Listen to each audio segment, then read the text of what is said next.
You guys hear me okay?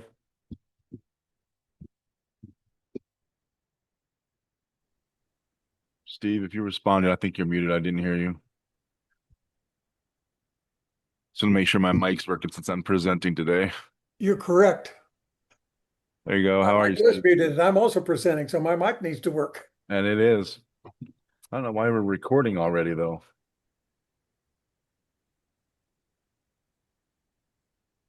Who started the meeting? Paul, was it you? Not me.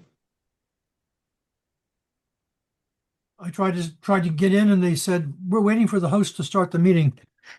Yeah, that's what I saw too. I wanted to come in early to test my stuff, but we're already recording, so I don't know how that affects our time. And I don't see NRail or Bruce, so I don't know who started the meeting. I wonder if you can set it to automatically start recording. Maybe Probably Brett, after so did, many entrants, yeah, maybe. did Brett start it? I don't have rights to start it, so Okay. but it usually doesn't record until you tell it to record. So that's what I don't understand. Well, somebody must have said record. Yeah, I'm looking. Suppose it's still on from last month? No, I'm trying to, We got a 30 day recording going? how do you figure out who the host is? That's the thing. Who's the host? That'll tell us more. Who's the host? Let's look down at the participants. It should designate a host. I don't see a host. How did this happen?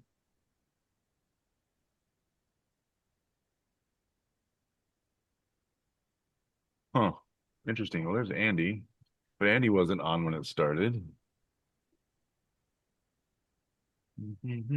What started? Well, the meeting opened up right away and instantly started recording, but I didn't see NRail or Bruce get in here, and I can't figure out who the host is. Oh, that's because the meetings are set to record when somebody jumps in. The minute the meeting starts, then it starts recording. All And right, that's it's more not work the like for the official start. yeah, that's more work for Matt on the back end, but okay, whatever. Yeah. That's the anti-expletive Yeah, protection. let's see. I need to test if my screen share actually works though. So let's see if we can figure that out real fast. I'm gonna try a quick share here, guys. Let's go. Screen one. I Okay, see it. there's Nice, part of it. nice tweezers. Hey, Yeah, yeah, we're gonna I've been talk. I've We're been gonna using talk about those those. tweezers for 20 years. They're the best for 3D. I'm telling you. But it didn't have all of my stuff. It only. Let me try this Well, again. try doing it by window, Brett. Yeah, that's what I'm looking for. The option here. So advanced, right? Point of screen. No. Current No, past when you click background. share, it's going to say window or screen. Yeah. Okay. And then you just pick Hi, your Andy. I don't. So which one's best, Andy? Window or screen? I want full mode. right. Well, you're just going to do you're going to do if you know you're going to share a lot of things off that one screen, then just do Yeah, this.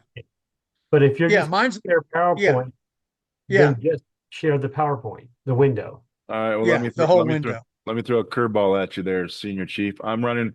I've got OBS up so I can record myself while I'm putting my screen up. So maybe can't do that. Let's see.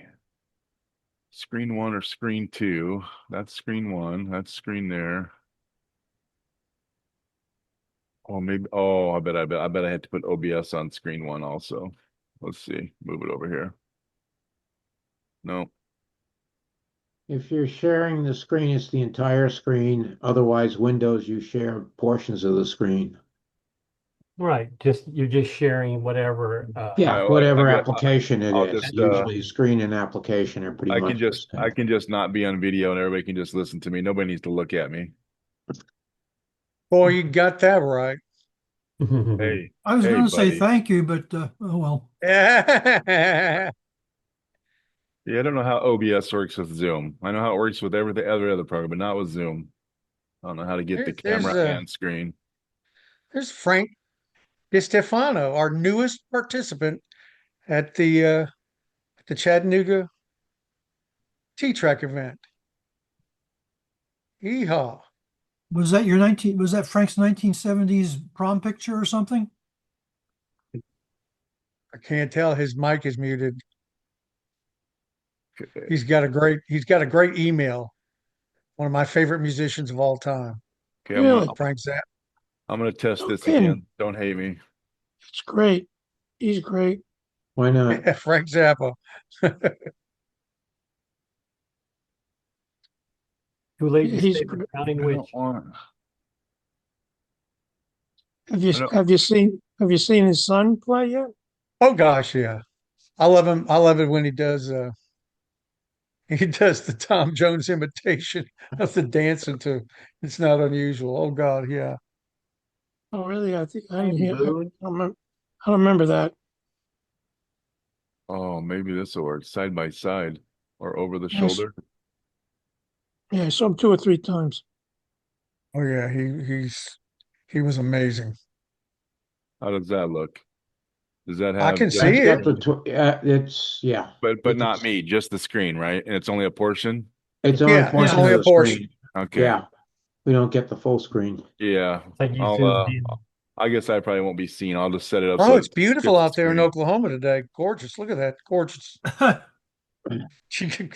Something tells Yeah. me Bruce is not Yeah. really, the other Yeah, Bruce there's- is not in front of a real window.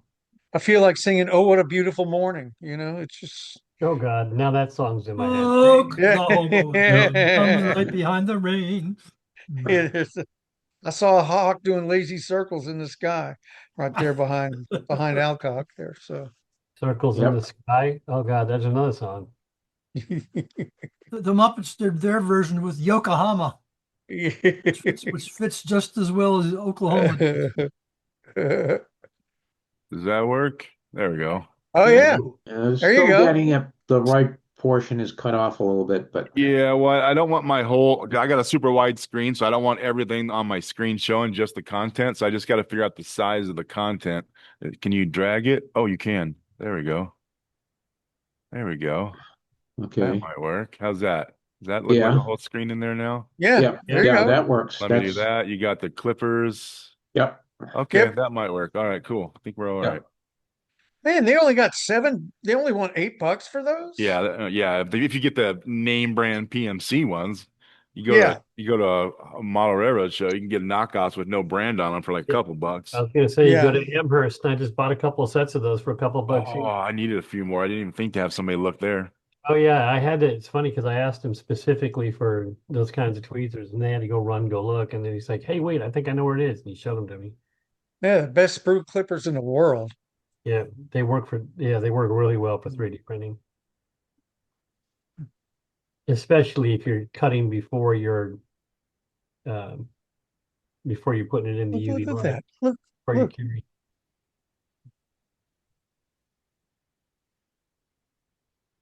I can't tell what it says.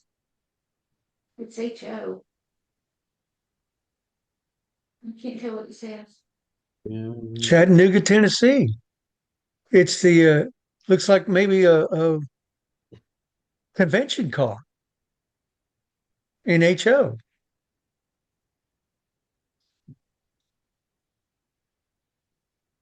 You ought to listen to it on.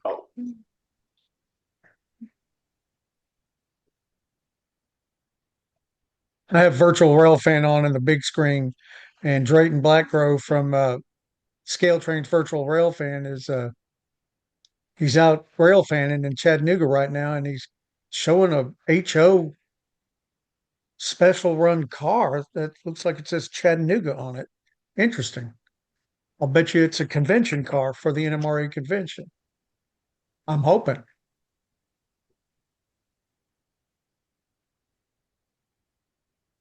No hoe cars for me. Yeah, same here, but nothing's on the website yet, but obviously they're working behind the scenes. So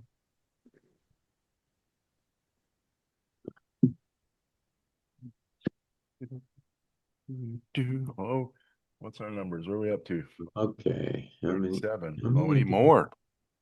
4 minutes. Oh, that's what I want. Yep. Whoa.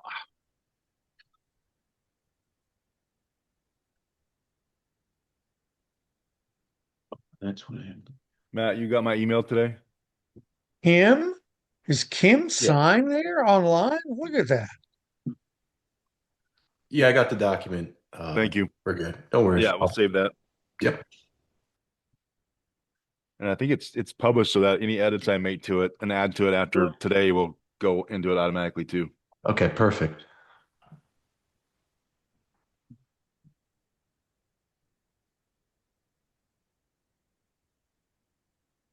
That's interesting.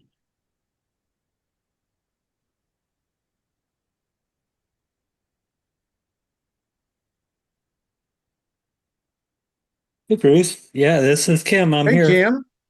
Hey, How are things in Austin these days, or Round Rock these days? Oh, Georgetown. Georgetown. You're in Georgetown now. Yeah, right. You're in Sun City. I keep forgetting. Yeah, they're good. They're good. I'm modeling Yeehaw. as we speak. Cool. It's like an Austin track reunion. Yeah, I know. There's Brett. Brett, someday you'll have to tell him about the green door layout, someday. If I well actually there's probably somebody here. Matt might even know how to get back to the Wayback Machine on the internet. I tried and I couldn't find our old website, but I know it's on the Wayback Machine somewhere. I still have all those photos that we took.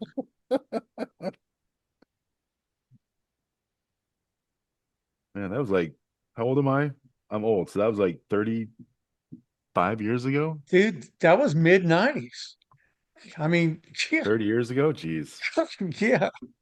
I wonder if that house is still around. I wonder if there's still a railroad there. That's Robert Chambers' house. Kim Well, remembers it him. wouldn't be anymore. No. Yep. Did Kim ever see our layout? Did you ever come to see the layout we had over there? I did once. I think Robert, It was either upstairs. Robert or Bruce took me up there. Yeah. Yeah, up in the garage up there. Yeah, it was awesome.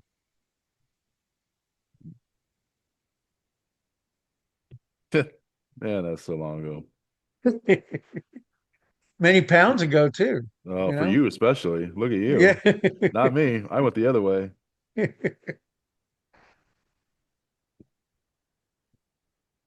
All right, I'm going on mute because we're going to start soon.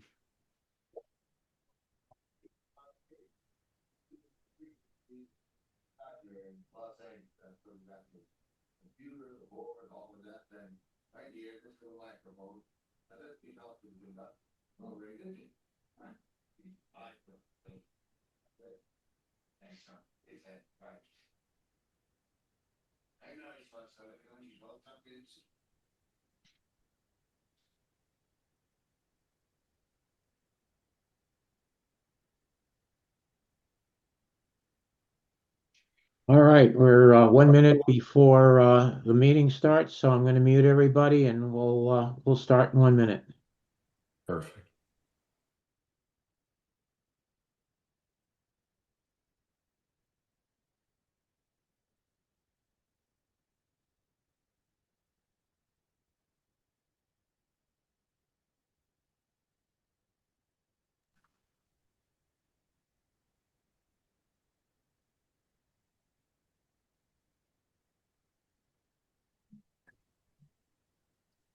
Hello, gentlemen.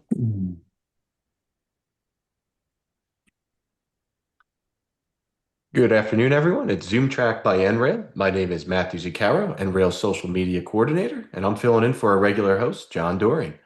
NRail is the organization promoting N-scale model railroading, whether it be N-track, T-track, free Mo-N, home layouts, club layouts, no layouts, it doesn't matter. If it's in the normal scale, you're in the right place. After the show, be sure to check us out on social media. We're on YouTube, Facebook, Reddit, Discord, and more. As usual, we have a pretty packed agenda. We'll start off with some announcements. We'll then roll into another club profile for Foam Rail by Steve Englehardt. Next, we'll talk about Chattanooga with a presentation by Bruce Arbo. And lastly, back by popular demand, we have Brett Isaacs with a segment on 3D printing. But first, we have some announcements from our NRail Club Secretary, Bruce Alcock. Bruce?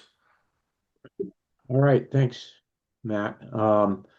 We have an announcement from Klondike. They are giving 10% off their module kits for today's ZoomTRAK viewers. You just go ahead and use the code NRail10, and that will give you the discount. If you haven't visited their site recently, they have some new additions. Just go to the NRail Partners page, and we will show you right here where the NRail's partner page is. If you go to our website, at the very bottom, there's a partners. You click on partners, and these are all the partners that we have. Come down here to Klondike, and there are many more partners here. Check out the page, and you will see some very interesting discounts for you. And I think that's all I have right now.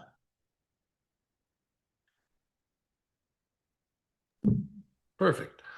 That's all, Bruce? Yep, that's All it. right. Perfect. We do have some upcoming train shows worth noting. There are 3 shows all on the same weekend of February 21st to 22nd. That's going to be Real Rail's 47th annual show in Venice, Florida.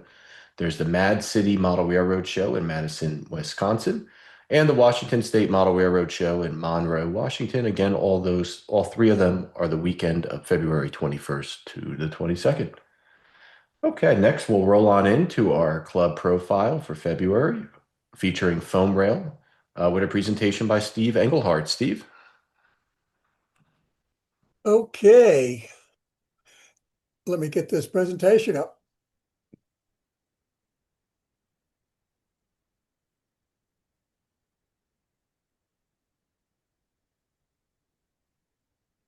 Okay, can you see the presentation? Not yet. Nope. No. Why would that be?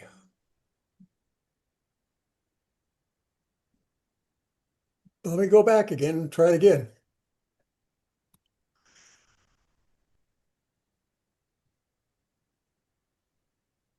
Now, can you see it? No? Yes? No, Still not. yet. No. Okay, Bruce, you've got it. Can you put it up? Yep, I will. Just one moment here. Let me go ahead and do screens. Here we go. Let's see. I want to do. Here we go. And let's go to slideshow. And from the beginning. Okay, here we go. Got it? Yep. Okay. So today I'm going to talk about foam rail. So foam rail doesn't exist anymore. So your question's got to be in your mind, Steve, why are you talking about a club that doesn't exist? Foam rail was a SIG, a special interest group of the Boulder Model Railroad Club. The Boulder Model Railroad Club is an all-scales club. We had an N-scale group called Foam Rail. And you're very quickly going to figure out why I'm talking about it today. So I think by now you all know when you see this little character, you've seen enough of my presentation to know that I'm going to say something that's out of the box or something controversial. So what am I going to say this month to get you talking? Next slide, Bruce. The Boulder Model Railroad Club, the BMRC, invented the tabletop module concept. So that ought to get some of you thinking. Next slide. This is what one of the end loops looked like. So not only was it tabletop, and that came in, we built our first modules in 1991, 1992, that area. And the tabletop concept was featured in Model Railroading magazine in 1995. Not Railroader, Railroading. An article in 1995 on this layout. It's interesting enough that in 1996, Model Railroader printed an article that said, we were just in Japan, and the Japanese are brilliant. They invented tabletop model railroading. Well, obviously, if Model Railroader had read their competitor, they'd have seen there was an American club already doing it. So no, the Japanese didn't invent it.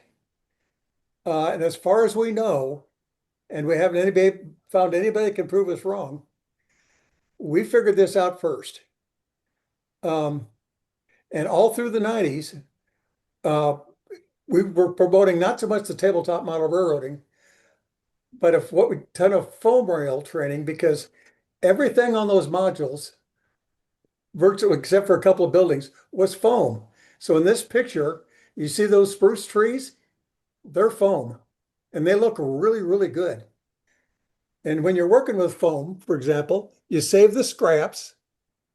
Then you take one of those scraps, turn it into a cone by filing it, and then you take and rough it up with a rasp, spray it green, and put some dull coat on it, and you've got a magnificent looking pine tree. Cheap and quick and easy. All the rocks in this were foam. So we were trying to prove that you don't need to use plaster and all those kind of things anymore. You could do it with foam. All the rubble, the rock rubble in the rivers and stuff, all foam. And you could not tell the difference from rocks. The only difference was you could take this 4-foot module and carry it out of the building with one 4-foot end loop in one hand and the other 4-foot end loop in the other hand. Try that with a 4-foot module covered with plaster and wood. Couldn't do it. So it was extruded foam base. Now, it was extruded foam. It was not styrofoam. It was not spray foam. It's extruded foam, which is it's a solid product. So you can carve it like crazy. If you work with styrofoam, that's all balls that are pressed together. You can't carve it very well. Spray foam is, you can carve it. It's just so damn hard. It's hard to carve. But everything you see here, except for this fascia down at the bottom, was foam. Next, please. And here's what the module looked like. And there's some interesting things about the modules. So the modules could be any length you wanted. We had anywhere, I don't think anybody built less than a 2-foot module. I think they were all at least 2. We had some as many as 6. And 6 feet long. On what I will call the backside, it was single tracked, and that was 3 inches of extruded foam. The front side was double tracked and had 2 inches of foam.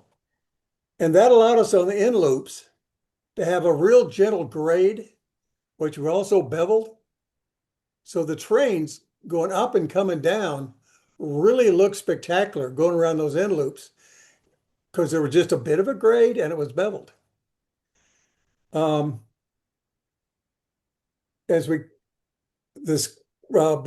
were removable, so you could easily stack them. And it was removable foam core. Very easy to paint, very, very lightweight. In front, once we put the 2 inches of foam together, then we would take a piece of masonite, a 4-inch piece of masonite, and glue that to the front and back. And that was the legs. We didn't just, because we needed room for wiring underneath, and we didn't want the modules, the foam right down on the tables. So that was the masonite. And we made sure we painted all the fronts black so that they'd disappear into the tabletop. One of the big things on them was all the tracks were gapped on every module. It had gapped tracks. And there was a toggle switch on every module that if you flipped it, it would kill the power to the track. So on the front side where it was double track, there were 2 toggles. The back side, there was 1 toggle. But that DCC wasn't around much yet. That was poor man's DCC. So we could take this DC layout and easily put multiple trains on it, because when they started catching up to each other, all you had to do was stand there, turn off a toggle switch, let them get some room between it, turn it back on. Or if your train derailed or you saw a wheel off or something, it was really easy just to flip a toggle switch, fix the problem, flip it back up, and take it off. And even today, I miss that with our T-Track modules, because now I get a derailment or something off and I'd like to stop it just for a second. Now I've got to run all the way down to wherever we've got the power packs to turn it off. I just can't be standing there beside something and see something, quick flip that toggle switch, fix it, flip it back on. So I thought that was something that actually shouldn't have gone away and should have stayed in the T-Track world, where the tracks are gapped and you can turn them on and off with the toggle switch. That's just Steve. And we also held the modules together on the table with Velcro. I think some of you use that now for your T-Track modules. Next, please, Bruce. Okay, so when I was talking about foam and foam buildings, look at these buildings. On the left, it shows 2 foam buildings, and on the right's a blow up. So it was easy, just with foam, you just carve the bricks in the foam, easy as can be. And you could treat it just like you would a plastic building. If you want the mortar, you just paint it on, then wipe it off so that the paint stays in the lines and looks like mortar. So you can do the same thing with foam that you can with plastic. So we were able to have these really great looking buildings made out of foam. Next, please. And we did have some plastic buildings, but this shows some of the scenery. Next, please. More scenery, showing what we could do with the foam. Oh. And then right here at the last, I put in 3 slides of pieces of foam. You can all get this presentation. And if you want to work with foam, this shows what tool we used to get the effect we wanted. Because it was razor blades, hacksaws, hot wire cutters, rasp, file, screwdrivers, almost anything you could carve into foam. And for those of you who haven't worked with foam, if you're working with the different types of plasters and things, you're building up to what you want to get it. With foam, it's just a different mindset. You build up foam and then you carve it down to what you want. It's sculpting. I'm a big fan of foam, especially in our NTRaK and T-Track and one-track world where we're carting these things around. Take that weight off of it and just use foam. So next 2 slides, because they're virtually the same. Next, Bruce. So I want to thank you for letting me come out to play. Here again, you can see the rocks. Everything you see in that picture, all those rocks, all foam. So what we're going to do next is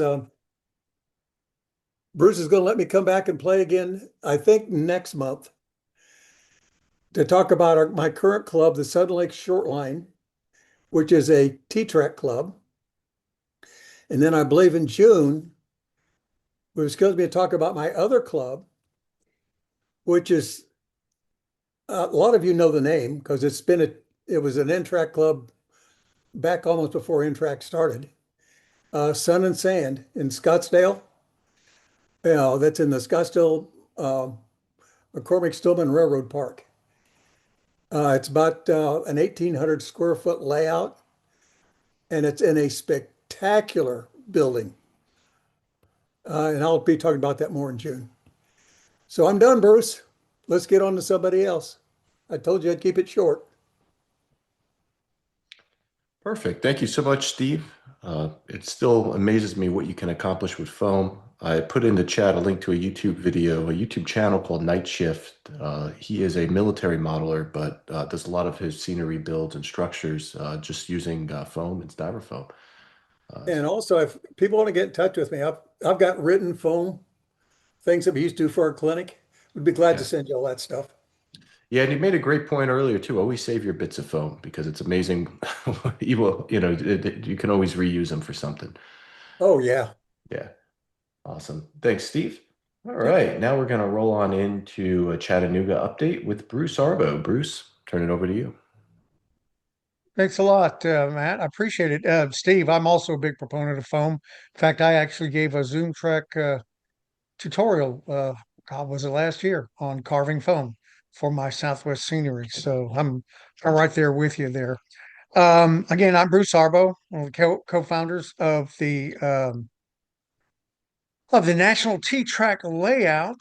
I'm going to share a very small PowerPoint uh, presentation on what's going to be happening this summer in Chattanooga. And here we go. I want to start this. I want to fill this screen up and get this going here for you. Again, 2026 at the end of July and the National Train Show beginning in August 1st and 2nd. We're going to break the record again for the T-Track uh, participant and amount of modules and size in Chattanooga at the NMRA Scenic City Convention. Um, can everybody see what I'm looking at here? Yeah, but you're in the regular developer mode, not in the presentation mode. Well, I don't know how to get out of that, but You just click on the presentation thing again. Looked like you tried to click on it earlier, but it didn't. There you go. Yeehaw. Anyway, this is a photo and a layout diagram of the current record set in 2018 in Kansas City at also the NMRA's National Train Show as part of their convention. This particular layout, as you can see at the top, was 70 by 50, 350 modules. And I can't see the window there, but I believe it was 28 point something square. Yeah, in scale miles there. And it was fun. It was a blast. We enjoyed doing it. It was the best part was getting together with fellow T-trackers and sharing techniques and things that we do there. This one, where and when, it's going to be at Chattanooga, of course, during the convention, but specifically the National Train Show at the tail end of the convention.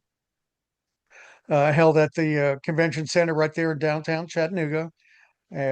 It's right there adjoining and adjacent to the Marriott, which is the Chattanooga hotel that'll be hosting the convention as well. And the layout will actually be seen to the public during the train show, August 1st and August the 2nd. Although we'll be in there at Thursday, starting the setup on July the 30th. Planning committee. We've thanks to Andy, who had the inside scoop on where the convention was trying to be held for 2026. Andy was the one that came to me because we've worked together on T-Track for quite a while and suggested that this might be a great opportunity to do this again and break the record in Kansas City. And as soon as he got the inside scoop on the convention being in Chattanooga, that's when we decided to do it. This was, gosh, almost 2 years ago, wasn't it, Andy? Yeah, Almost 2 years ago. Like January 2020. Yeah. So we started assembling a team. Now, chief among that team is the late John Wallace, of course, who's no longer with us. But Andy and we've added people as we've gone. Uh, you know, uh, People like Mark Herzog and Roland Minshall and Vic McTee were there in Kansas City in 2018. And everyone else out, you'll notice a few names there. There's Paul right there, who's just a recent addition. And forgive me for not adding him earlier to our team. And of course, Steve Jackson of NRail as well. And then a few others that have just been awesome helping us put this thing together. And something that Andy had mentioned way back when, 2 years ago, was that, 2 years seems like a long time, but, you know, we've Right. needed every bit of it to put this thing together the right way. And that's the key. We've designed and worked to get a layout that's going to run well from the very beginning during the whole show with a minimum of issues and problems. And unfortunately, in Kansas City, we encountered a number of things that we've learned not to do anymore. And of course, we'll be overcoming those for Chattanooga. This is the layout now as it exists within the last day. And this is probably the final draft of the layout. Now, we expect between now and the next 5 months a little maybe attrition. Some people may have to drop out, but we've got plenty of extra modules to fill in any gaps that we encounter. But as it stands now, the layout occupies 11,025 square feet. We actually asked for a little bit more than the 100 by 100, 10,000 square foot we were initially given. 221 tables. Those are including the crew tables, which in our philosophy down here in the southeastern region is we design crew tables in with our layout parameters. When we're given a specific space for a layout, we don't completely fill it with just the actual layout. We require crew tables set at least 8 feet away from any point in the layout for our crew members to sit. So they're not blocking aisles, sitting next to their modules with all their gear and keeping spectators from viewing every single module on the layout. No, our crew tables will be areas for our crew operators to rest when they're not literally walking around with their trains. So we always design a layout with crew table space in mind. And that's what we've had to do here. You'll see all those tables outside of the perimeter. Best guess is those can seat about 200 people. So that's going to be all the crew. If they all wanted to sit, plop their behinds down at one time, along there were significant others and maybe a few tired spectators pushing baby carriages who need to sit down. So you'll see the stats there that Jamie Valdez has so graciously added uh, uh, with the Tony Guerrero software. The entire trackage is 99 scale miles, in scale miles. The actual scenic city route, which will be the mainline route that goes around the entire layout, plus it folds over a little onto what, a lot of us refer to as the yellow line or the rear line, is going to be part of that scenic city route if it's not in a peninsula with a captive inner yellow line. That's going to be approximately 72 in scale miles. So that's what you're going to have to traverse to actually operate around the layout. And that comes into play right here. You can see the route diagram that Jamie has also presented, basic arrows showing which way. One of the keys to this particular layout, and one of the things that kind of presents a unique routing on this layout, are two what I call double cross junctions, basically double diamonds. They're going to be situated at the very top left-hand corner of the layout on that peninsula R, and at the very bottom right-hand side of the layout on that peninsula A. And combined with a couple of Steve Jackson junctions, they are going to create a unique route where the yellow line folds over onto the yellow line to increase the mainline run. Also, right here, you'll see where we've got boosters. Everything is DCC Digitrax DB210 boosters only, along with power managers, either the old PM42s or the PM74s. 21 boosters on this layout. So we're well managed, well protected, and well powered. And then, of course, everything's controlled with a DCS 240 command station running JMRI on a laptop with a high-speed mesh router that's going to provide signals that'll accommodate 200 devices at one time and span the entire 11,000 square foot area. So we've been working on all of this equipment, making sure it's going to be in place for Chattanooga, and this will again help us provide a layout that operates perfectly from start to finish.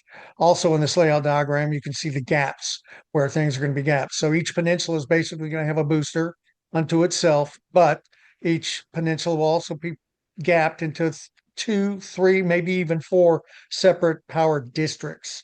So for example, if there's a derailment in a yard that causes a short in a yard on one of the peninsulas, the other 3/4 of the peninsula can continue running until that short is rectified and everything's back up and running again.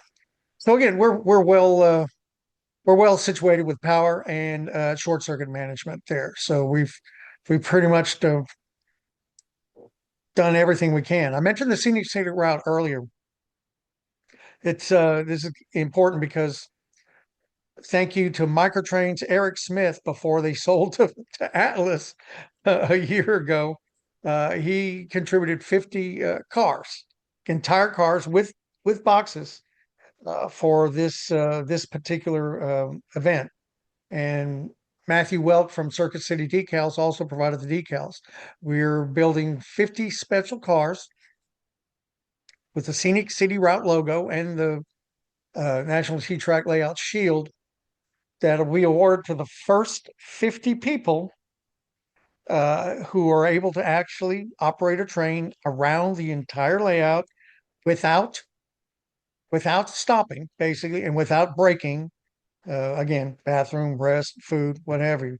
They've literally got to go around the entire layout at, you know, we're estimating right now anywhere from 1.5 to 2 hours that it'll take to actually navigate the layout. We haven't figured out steps yet, but we're going to figure out how many steps it takes literally to walk around the entire layout.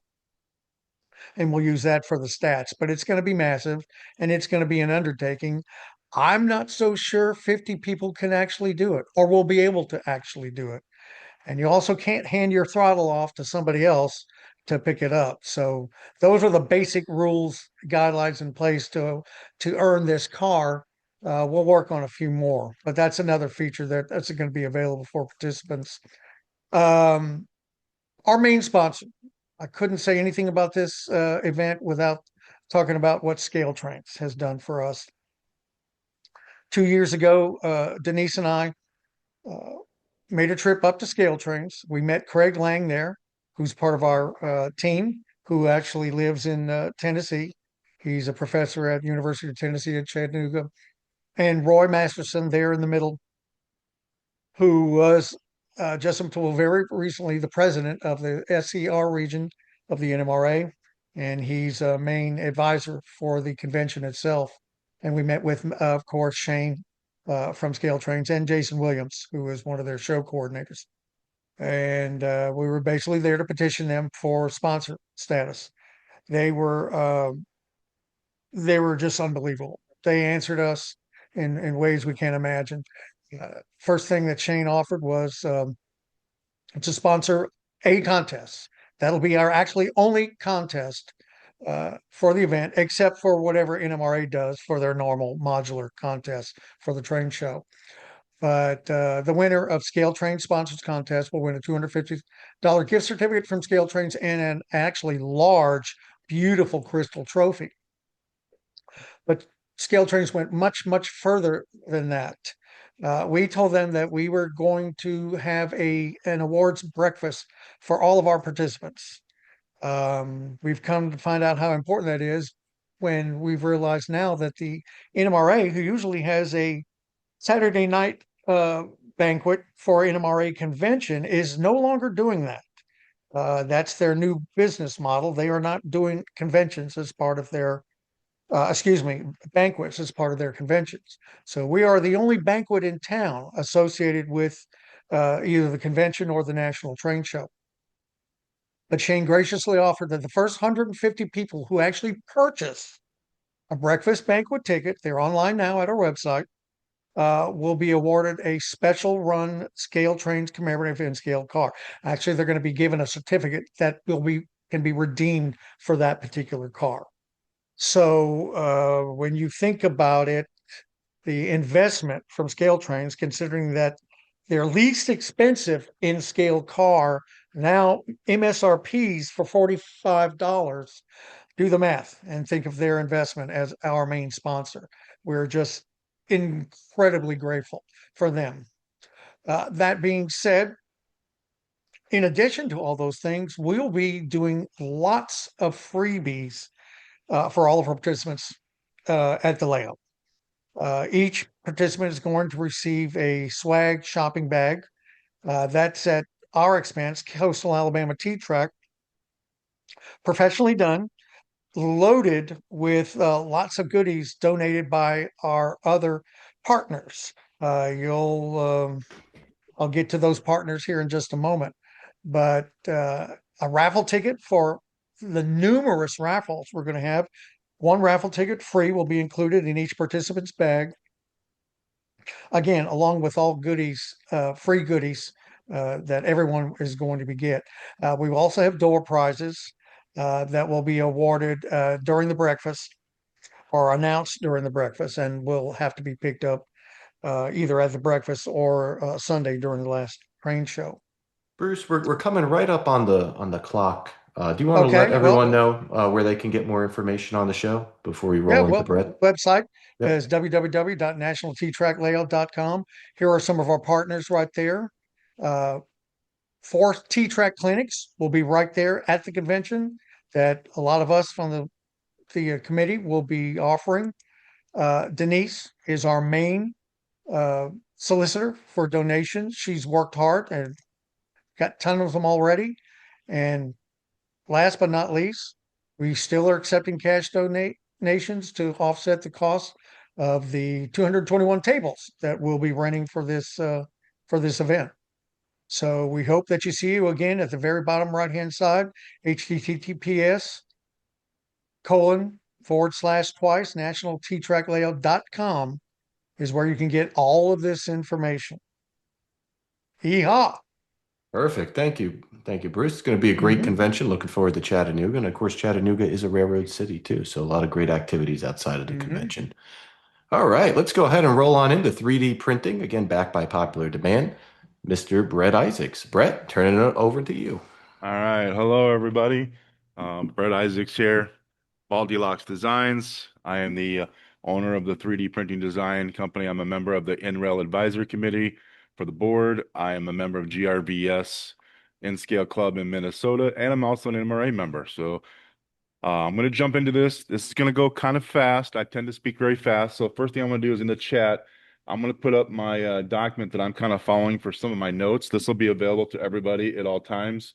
If you have questions as I go, please throw them into the chat. We'll try to get to those. But we're just going to jump right in and see what we can do here. So let's go with this. I'm doing a basic introduction to 3D printing, a little bit of background on what 3D printing is, and I will be trying to cover some not advanced, but some techniques that maybe I use or other people might use. Can you all see this okay? Yep. All right. So, first thing I always tell everybody when you're getting into 3D printing, everybody, you start off, you're curious, like, oh no, I don't know what to do. What am I going to do? Well, you got to research. I got a link here of a good way to start some of your research. I find that anybody who starts their research before they start asking questions out on the internet will undoubtedly do themselves a lot of benefit because you're gonna save yourself a lot of headaches by answering some questions on your own, and by doing the research, you're learning some of the process to get yourself started versus somebody just hand spoon feeding it to you. So common questions is what a lot of this is going to be about equipment and whatnot. So we have two different types of printing known to us that we use as basically home printers, let's say, small business printers. You have FDM style and an SLA DLP style. FDM is commonly known as a filament printer, the spaghetti printers, as some people call them. They are they're pretty handy. They're not the greatest machine to use for fine detail when it comes to 3D printing. That's where you would flip into a resin or the SLA DLP style printers. These are what's going to give you your high resolution, fine details down as low right now. I think I can print down as low as 0.02 millimeters for details. There are some differences between the two when it comes to safety. FDM tends to be a little bit safer of a material to work with. If you're working with PLA, there are other kinds of materials that aren't as safe that you would have to take precautions for. But resin is considered to be very toxic. Myself, I wear goggles. I wear a face mask, nitrile gloves. I have a room that's specially ventilated, and it can be pretty nasty. So that's something to keep in mind when you're doing your research: is do you have space to have a resin type machine or an FDM type machine? So I'm going to kind of show just a little bit of difference here as I move into this. These are, again, this is my opinions. I don't consider myself an expert. I've just been doing this for a very long time. So this is just how I look at things. There's plenty of printers in this group I see right now that do have some differing opinions than me, and that's perfectly fine. But one thing you will see across the board here is what is a 3D printer? This is a basic drawing of what a 3D printer kind of looks like. So you have a light source on the bottom. They go up through, whatever this number 10 is. Can The you remove lenses. yourself from the screen? Am I on the screen? Yes. Uh, I don't see myself on the screen. Sorry, guys. I will just can I turn my Yep, you're video on? blocking the document. All right. I don't know how to fix that. Let me stop here for a minute. I will turn off video because you guys don't need to see me anyway. And we'll start again. And how about this? Is that better? Yeah, but we still get your icon in the center of the screen. Hmm. I don't Makes I it don't go know. full screen. I don't think that's gonna help. I Okay. can move this around. Can you see it No. now? Yeah. Okay. So Oh, base no, yeah, no. Bruce? Oh, yeah, we your Yeah, can that see it. works. your Okay. icon. All So right. you have a printer on the screen. Some people don't actually know what a 3D printer, looks like or what it does. This is a basic layout. You have, you're like a back frame. You have the lens and the light sources are down the bottom. The main thing a lot of people talk about is the vat. The vat is the area that goes up and down in your That's resin. still not right.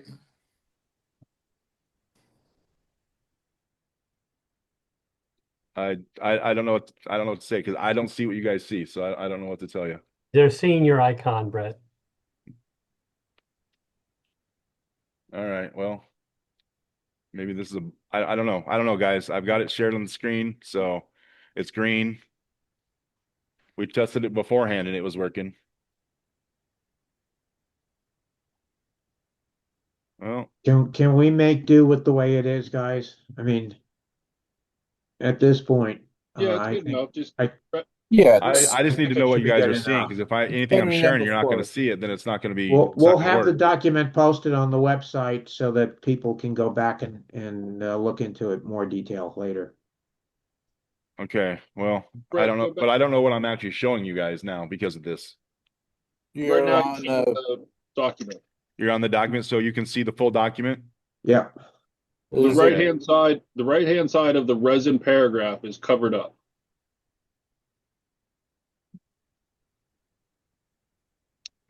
Yeah, I don't know. Let me But if you can just shift the document to one side, you're okay. good. Yep, Yeah. perfect. Now it's clear. All right. Well, okay. Well, let's try to figure out where I left off at. I was talking about the printer. So let's go back to a printer.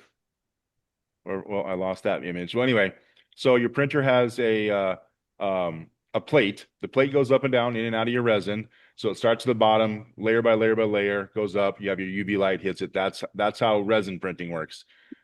The thing that most people don't know is what the vat actually is. The vat is what holds your resin. On there is what they call the FEP release film. This fluctuates. Um, it's tensioned and it'll fluctuate up and down. This is what gives you the release of your model from the FEP so that you don't have it, sticking. On an FDM printer, you might use a glue stick or some kind of a spray on your plate to help release the model. In a 3D resin printer, it all comes directly out the FEP, and there's different kinds of FEP depending on the technology that you're working with. But the main thing here is that people always like, well, how tight do I need to make my FEP? Well, that's going to depend on your print resolution and how well you're printing. That's a troubleshooting technique. We talk about resin printers. Here is a Anycubic model. Can you guys see that in the center there? Okay. Mm-hmm. So this is Yep. considered a Mono 4. This would be in what I would call a smaller desktop printer. This is great for in scale. Probably print up to 60-foot cars. You might, depending on an angle, you could get an 89-foot car in one of these. This is a very popular printer, $250 or less on sale. Comparable to that would be Elegoo here at the Mars 5 is their current version. Actually, wow, it's really low right now on sale too. They're probably going to be coming out with a new machine. So they both basically do the same thing. Their resolutions are the same. It's just a matter of the company you want and any small features there might be on those. To go up from that, myself, I run the next size printer up, which would be the Mono 7 Pro from Anycubic. The equivalent on the Elegoo side would be a Saturn 4 or a I think I put it in here. Uniformation GK3. They all run between $400 to $600. They're plenty large enough to be able to do buildings, 89-foot cars. You can print an 89-foot flat car, passenger car. You can actually even print them flat. There's enough space to print flat. Um, that's getting you in the door for on the printer side. Now, the real expense comes in all this stuff that you're going to need. You're going to need materials and tools. You're going to need software. So just running down this list real quick in regards to how my shop runs, I run through 2 liters of resin a month right now.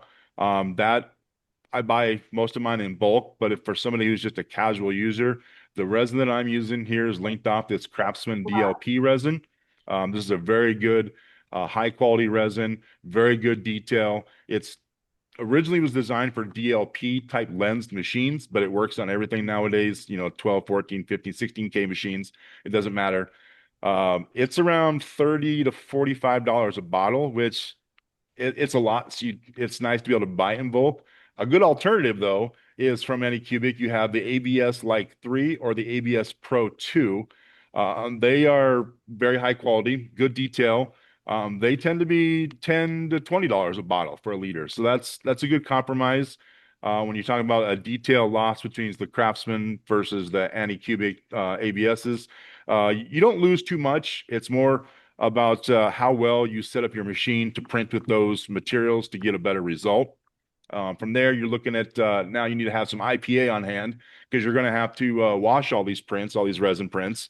I prefer not to use water washable resins. I have tested them and found that they are more difficult to deal with than just a standard resin that you would need IPA to clean with.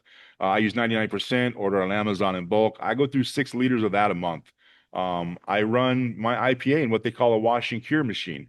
So a wash and cure machine, let's see if that'll come up. So you can see here, this is a wash and cure machine. What does that actually mean? It looks just like a 3D printer. It's the same size as a 3D printer, but it has these LED stacks in it that will cure your print for you. So you don't have to put it in the sunlight. You don't have to hold a UV flashlight. You pop it in there, you build up your plate as much as you want, set a timer, 4 to 5 minutes seems pretty standard for most resins to be able to cure them in the N scale because they're not super thick. The other nice thing about this is if you can afford to get 2, you keep one as your curing station, and then you use another as your wash station.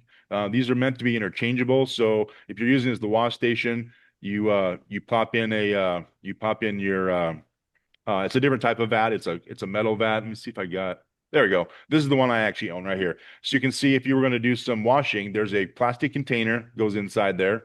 You fill that up. So like I said, I'm running 6 liters a month. I fill it up to about 4,000 milliliters here. You drop in your basket. It's called a basket. You drop in your basket with all your stuff, set the timer. I run this as long as I want to run it.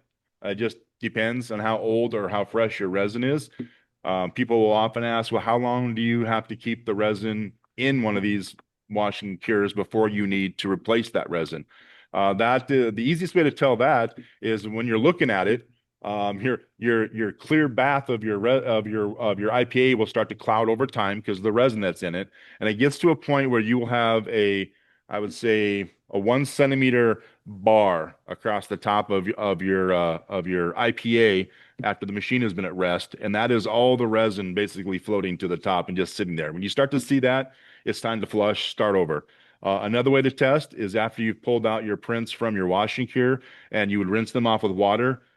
Even when you're wearing your gloves, you will feel a tackiness on the models. That is telling you that they're not getting as clean as they need to be in your current setup, and you need to start over and refresh and flush. Let's see what else we got. The nippers, paper towels, the safety gear I mentioned. Nippers, I feel, are a very important part of this whole process. These are the nippers that I use. Let's see if I can get that in the middle of the screen. Is that in the middle of the screen? Oh, sorry. Yeah. Okay. I find these nippers are important for one specific reason. They are not oversprung.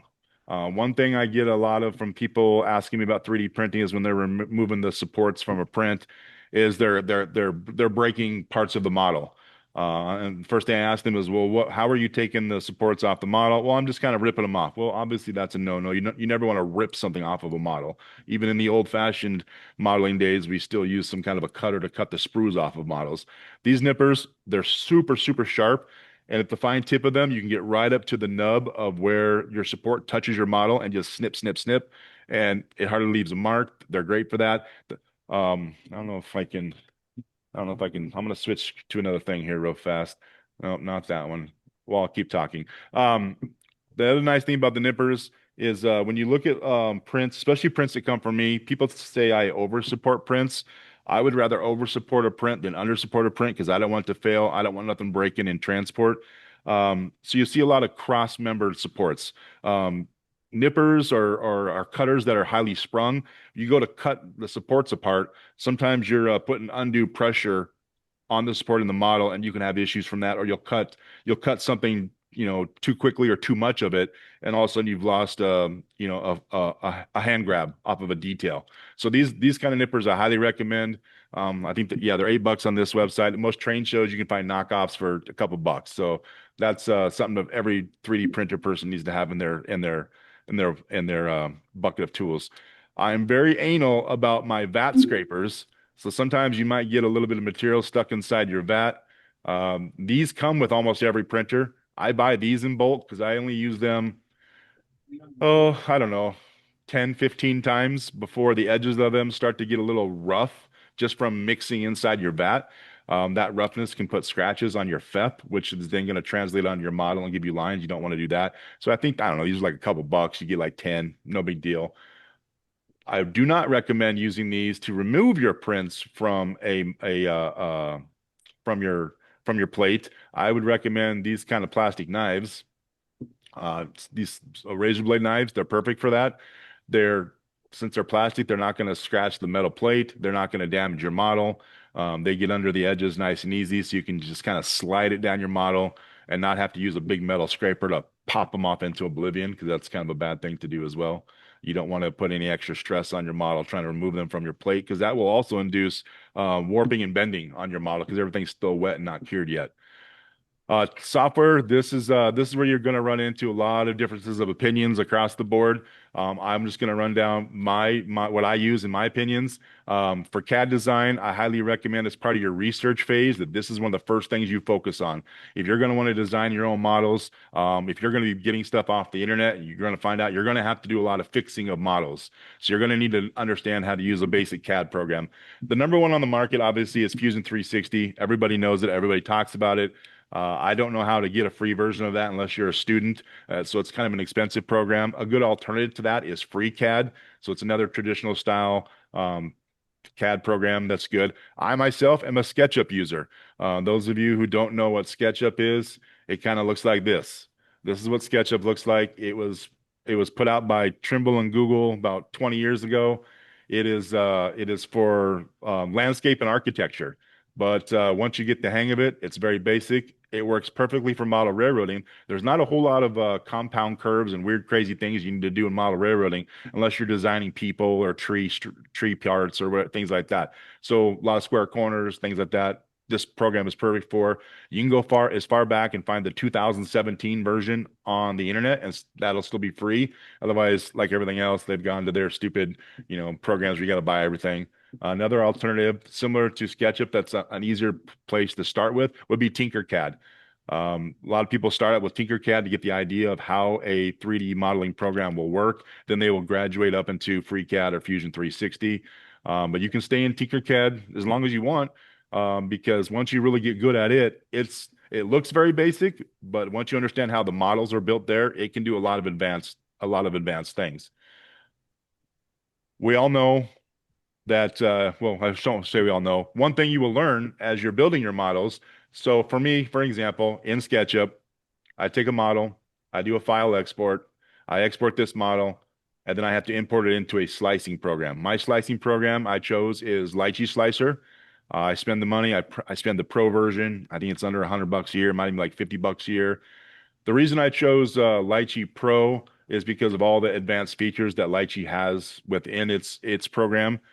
The thing I like the most is, for example, if I click on a model here and I have this little window that pops up that says open with NetFab. So if I hit this button to open up this model with NetFab, so NetFab is also owned by Autodesk Fusion 360. You can find the free version of NetFab out there on the internet and use that so you don't have to pay for that. What it does is it'll open up your model inside of open up. Where's it at? I don't see it. Okay, well, it's not opening up. Let me try another one. We'll try this one. You open it up in NetFab, and what NetFab is for me, is to repair my models. SketchUp, even though you might have a solid, I'm air quoting, you can't see me, I'm air quoting, a solid model export, there's always little holes, little lines that don't line up. Those are going to cause problems for you on your 3D print. It could end up being an island or something. A bad slice could happen. You're going to have a failure. So you'd come in here and it's not actually working. So let's try to open a file real quick. So open, we'll just we'll grab the solar panels. All right. Well, wow, everything's failing today. This is awesome. Sorry, guys. I apologize. Or is it just slow? There we go. Okay. So you have some solar panels. You see here, there's some green and red stuff going on. That's bad. So you have to repair your models. You hit the plus to repair. And then you're going to look around here and say, oh, it's going to try and fix all this. So I do an automatic repair. I do a simple. You hit an execute. This particular case, this one I have to go back into my design software and play with it more because there's an extra layer getting drawn into this model that's not actually on this model. There's like a hidden layer going on. So I would have to fix that. Then you apply this layer, you export it, and then you would come into your slicing program, and it'll be blue like these. It'll look blue, not red. That means you have no holes, no errors, no issues with your model. So you're ready to move on to the next phase of your printing journey, and that usually will be setting up your supports. Let's see where what did I mention on that? Let's go back here real fast. How am I doing on time? Am I doing good? We're probably gonna have to break this You have up. about 10 minutes. All right. We're doing all right. Where did my document go? Let's go there. Okay, so that we talked about what the slicer is, what it does. What it does is slices. It's going to allow you to do your supports on your model. Supports are what actually hold your model in place so that you can print it layer by layer by layer. Anycubic makes their own slicer. There's others out there like Prusa slicer. If you are an FDM printer and you have, say, a Bamboo Lab product, they have their own slicer that works with theirs. What I like about Lychee is you got the best of both worlds. It's not just for resin printers. It can be for FDM printers as well. They have set it up that you can have any printer that's basically out there in the known world. They have the settings, they have the capability to use their software to do your support setup and your slicing. The reason I had that picture up on my slicer was to talk about the slicing itself and calibrating your prints. It's very important as a 3D printer that you know the quality of your print. You're going to get failures. People have failures. I actually just had a failure myself. But you get far too many people who are starting off. They'll buy a printer. They'll download a file off Colts 3D. They'll throw it in their slicer. They'll slice it all up. They print it, and they have all these problems, and they don't know why. Well, the first thing you always need to do is you need to dial in, literally dial in your printer because every printer is different. My printers that I have sitting side by side do not print exactly the same. They have different settings per printer. And the reason that is because you run one of these files, and for me, I have 3 different ones that I put into my own file, but you can see you get different level of detail to kind of tell you how well your prints are coming out.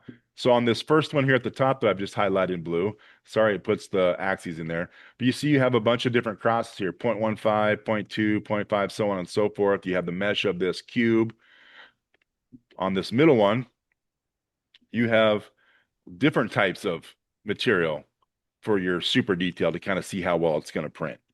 So you'd export this file and you'd get your results off your printer. You wash it, you cure it, you look at it and go, oh, it's either over cured or under cured.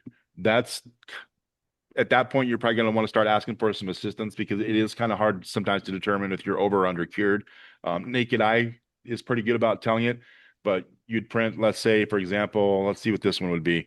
On this one, we have it set up to export at, we're doing a 1.5 layer exposure time at a 0.05 layer.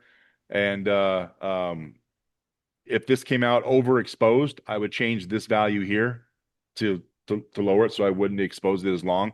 And I might run, whoop, I might run that print that you just saw on the screen 5 times, and I'll run it in sequence from 1.0, 1.2, 1.3, 1.4, 1.5, so on and so forth in a range. And then I set them all down, and I look and see, okay, where's the one that's closest to what I think is ideal? And then you start to dial in from there, and you can go down to hundredths of a second. You can change actually your lift speeds will make a difference actually on how well it prints.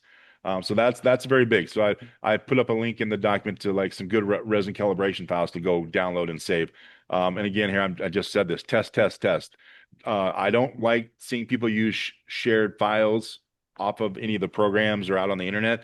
If somebody came to me and said, Brett, hey, I'm using the same printer as you. Can I use your settings? And I would flat out say, absolutely not, because your printer in your print environment, your room that you're printing in could be 5 degrees warmer, colder than my print environment. That'll affect your prints. Your best, again, go through a resin calibration, set it up, dial in your own printing in for your own printer. You'll be happier in the long run. Cleaning, we mentioned IPA versus the H2O. I won't go back into that. There's the wash and cure again. How long and how to refresh. I think I mentioned that. Cure time, I said 3 to 5 minutes. Some people say that's overkill. You just want to make sure that you've cured the resin long enough that it's hard, it's cured. You can go too long. If I run over 10 minutes, I would notice that I start to notice the brittleness building into the models because it's like sitting them out in the sun for a half hour. It's not good. Let's just go into some general tips and tricks while we trickle down here. Again, dial in your printers. So important. It's like the number one thing other than learning how to design. A lot of questions that get asked and people actually argue a lot on the internet over this is whether you should print any models flat on the build plate. I say do what works best for you because you have dialed in your printer. You know your models. You will know if that print will print successfully flat or if you do need to angle your printer or your print. Then the question is become, well, what angle do I actually run my model at if I do need to angle it? Well, there's 2 rules of thought there. One is this link I put in here for this little math program that opens up this cool little page. And this will run you through why you would want to angle a print and how it affects the smoothness of your print in regards to long, flat surfaces. So say a passenger car, obviously very long, very, very smooth for the most part. You're probably going to want to run something that big at an angle to decrease the lines that you're going to get on your prints. Why do you get lines on your print? Printers run off square pixels.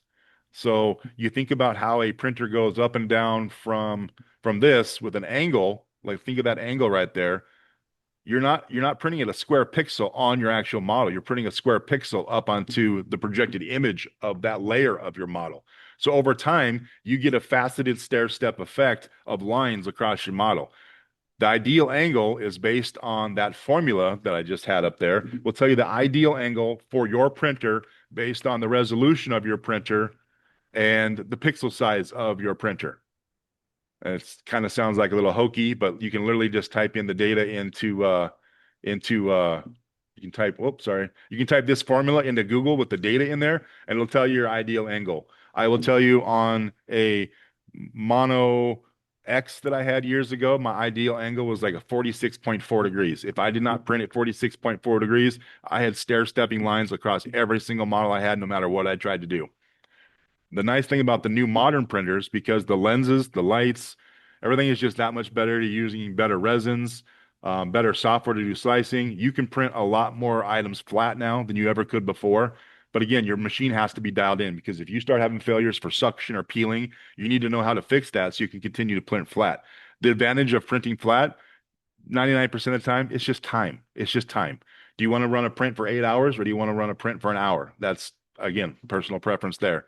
One thing I always talk about when people are getting into this, you're looking for help, you need help, you have to take screenshots. You have to take pictures of your failures. more often than not, on any of the helping forums that I'm on, people pop on there and like, hey, I've got this failure.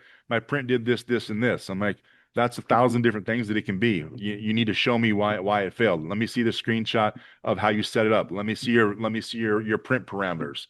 An example of what print parameters would be in Lychee. Oh, I closed Lychee. Sorry. But you're going to have the support settings for small, medium, large, the tips that contact your model, how thick the bases are, the raft that builds up from the supports. Those things Right. all will affect how you troubleshoot your print and get help from others. Where would you? Brett, Yeah. Brett, I'm going to put up the poll while you Okay. finish up. Yep. Okay. Where would you go to get help? Very specific groups on the internet, Facebook, Discord. I highly recommend joining Discord. If you're not a Discord user, learn about what it is because that's where some of the best groups for a lot of communication stuff is these days. It's like a modern forum. Lychee themselves have a very active Discord, and because they do FDM and resin printing for their software, they cover support for everybody out there. And you will get people who are experts on FDA printers. You will get people who are experts on an Elegoo machine on their Discord, and you can go on there and post your issues, get help. Their software, again, I'm saying it's the best because to me it is the best. They update their software regularly. Anytime a new machine comes out and they know it's coming out, they're testing it on the back end. They get the machines to test. Their software will come out right after that machine gets released to be able to continue slicing on the latest, greatest machines out there. Some of the issues that I kind of mentioned a little bit. I mentioned the layer lines, too many layer lines. Something you see a lot of is compression. Had my video stuff been working better, I had some broken models here I was going to show you. Compression is exactly what it says. Your model is starting to compress upon itself. It'll look like it's growing a little fat belly. It'll get some love handles around it because the model itself is compressing down on itself because your support structure typically isn't strong enough. The layer lines, again, I mentioned that's different angles can be affected. Your FEP being stretched is the big problem for a lot of people.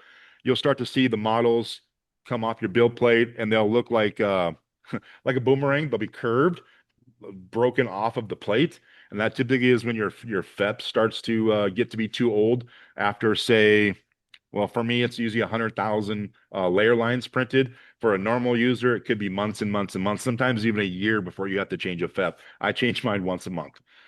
Suction is probably the number one thing I see or hear about the most, and that also comes back into how you orient your model. This can be an issue when you print flat because you'll have big sections of your model that'll form a cup on the plate, and that cup then becomes a suction point. Like think about like you take a suction cup and you're sticking something on your window in your car. Same thing happens here. It forms a suction, and as it starts to lift and it'll start to peel, and then it literally pops off, and that causes damage. And say over 10, 15, 20 layer lines, that'll cause you a lot of errors there because it's not printing properly. It can lead into a compression problem, so on and so forth. So that is the speed version of 3D printing. I'm sure there's tons of questions. I wish I could cover more. We'll probably have to do this again, and I can get into some of the advanced stuff with the actual software I'd like to share with people down the road. I don't know if we have time for any questions. Bruce, how we doing there? Well, just go ahead and you want to look through the conversation Yeah, I'm trying to get that back through the open right now. chat and start. I'd say let's just go ahead, and if people want to drop off, that's fine, but let's just keep going while people are. Yeah, if anybody on. wants to ask some verbal questions, go ahead too while I'm trying to get the chat part opened up here.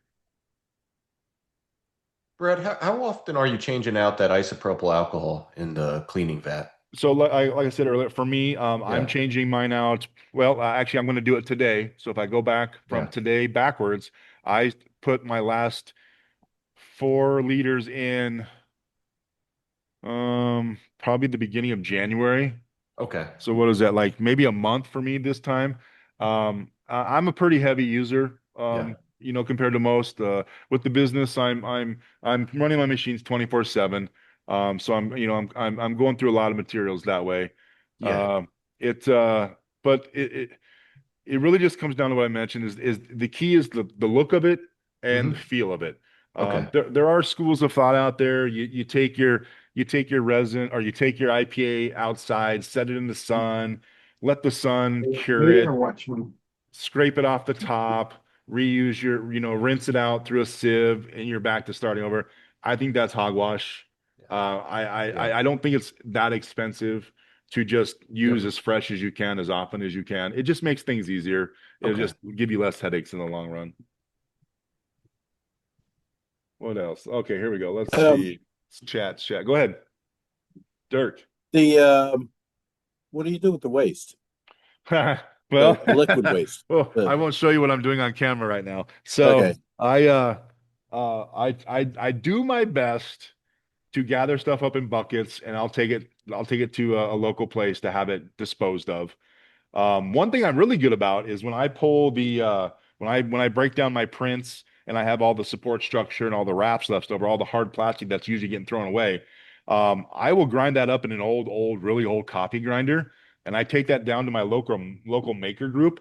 The the folks there like to mix it in with just generic, white resin that whatever, and they turn it into like a glue paste. They like to use it as a filler for glue paste in their you know some guy down there working on his boat, instead of buying automotive filler, he'll use a lot of that powder and some kind of a resin and make a paste to put on his boat to fill some holes and stuff. So there are ways for that. The liquid IPA, I mean, obviously, it's you should not be dumping that down your toilet, down your drain.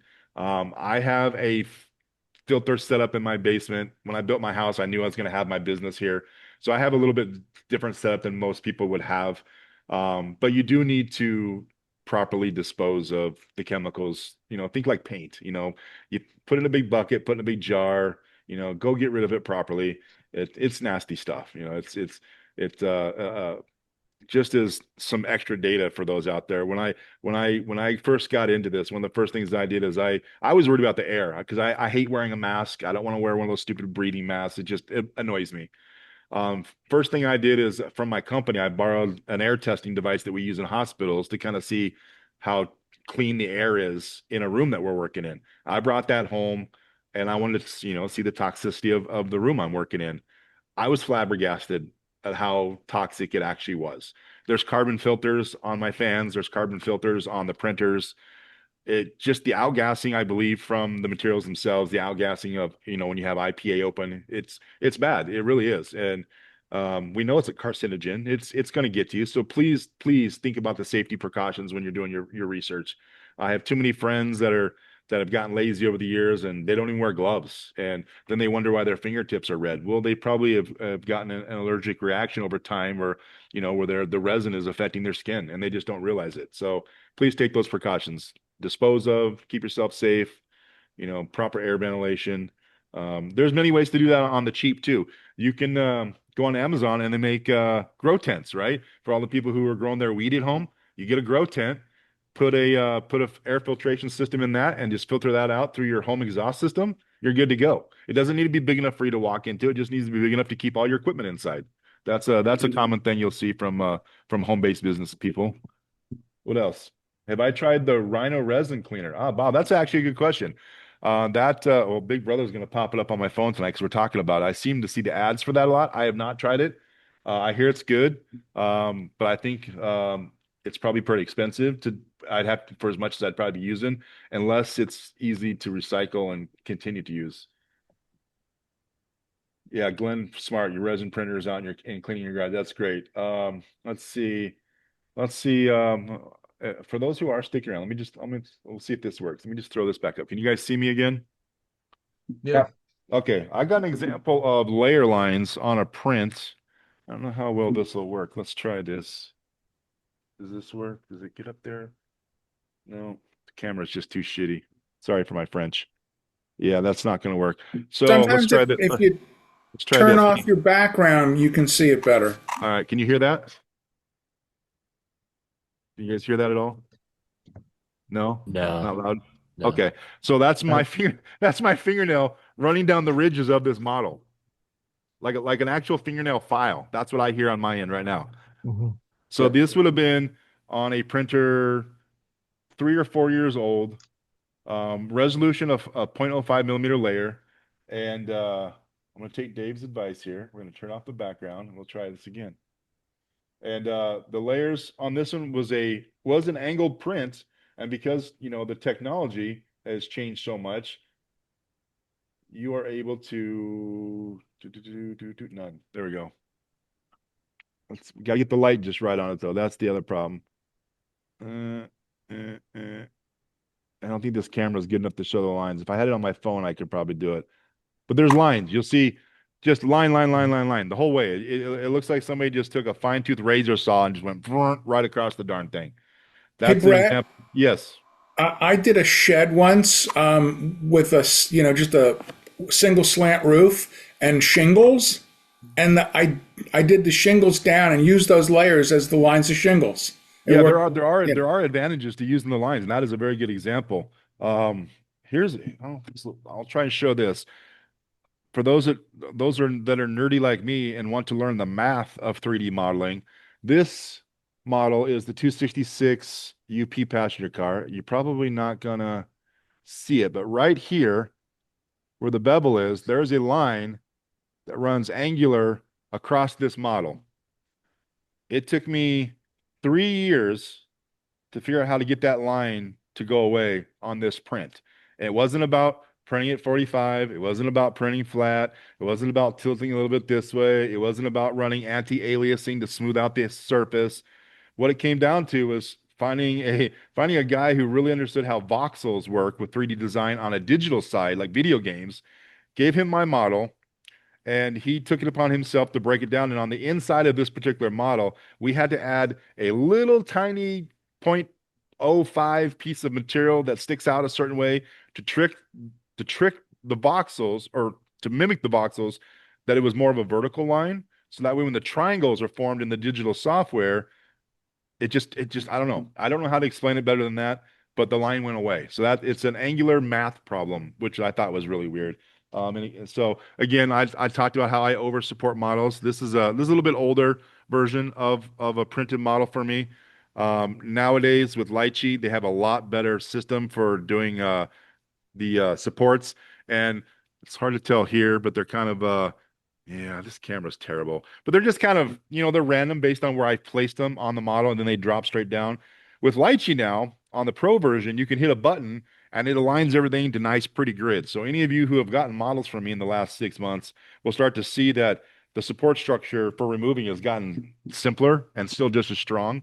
An example of a flat printed model on something very large, it's hard to tell, but there's a little bit of a bow from end to end on this model.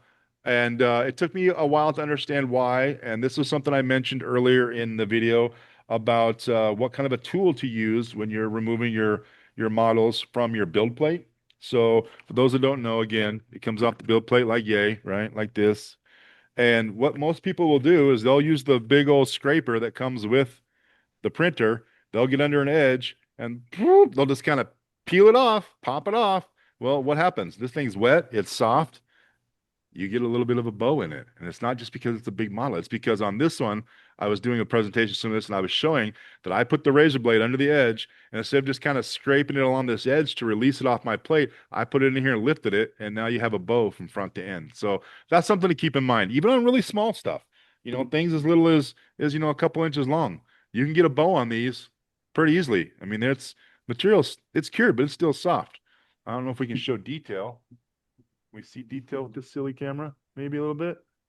Not so much, but the holes on the rims go all the way through this model. 0.03 millimeter openings. So that's where technology is in there. Grills, you can print grills. Print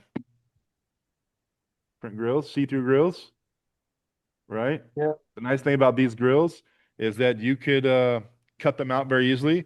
Pop in some nice is it Atlas makes the grills now that BLMA is gone? BMLI. But there's a finished model that a friend of mine painted for me. So this you can see, I don't know if you can see through the grills there. You can see my eyeballs through the middle. That's how well you can print nowadays with 3D printing. All of my hand grabs I'm doing, oh man, this camera's terrible. I'm gonna invest in a new camera. I'm doing 0.05 diameter and smaller on all my hand grabs now, which equates to what you're getting out of a Kato Atlas shell out of the factory. So you can 3D print that small. You go any smaller, you run into issues with the material that we're using, that most of us use to print with, because it is fragile. I think Andy had sent me a message earlier asking me about that, so I might as well hit on that now. One way around the fragileness of these models, these are like, I mean, when I said don't ever tear your supports out, don't remove supports like this. Don't do that. That's bad. Although obviously that worked. What you want to do when you're thinking about something like I'm squeezing on this pretty hard. It's not breaking. They're strong, but this is a thicker wall than I normally would print on most shells. One thing you do is you take your resin, say my Craftsman, and you would go an 80% mix with a 20% of another resin that has a high flex additive in it. You mix them together, and then of course you got to dial in your printer. You have to dial in for that resin. And what you're gonna get stuff that's gonna bend but not break. Like I could bend this if I had that resin in front of me. I could bend this all the way around, and these supports would not break.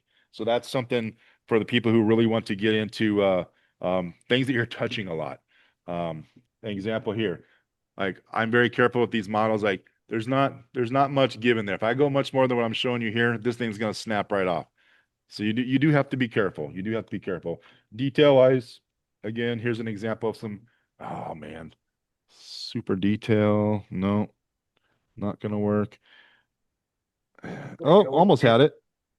So it's hard to tell, but these are pipes that go on an FEC LNG natural gas flat or well car that I've designed, and we've replicated the.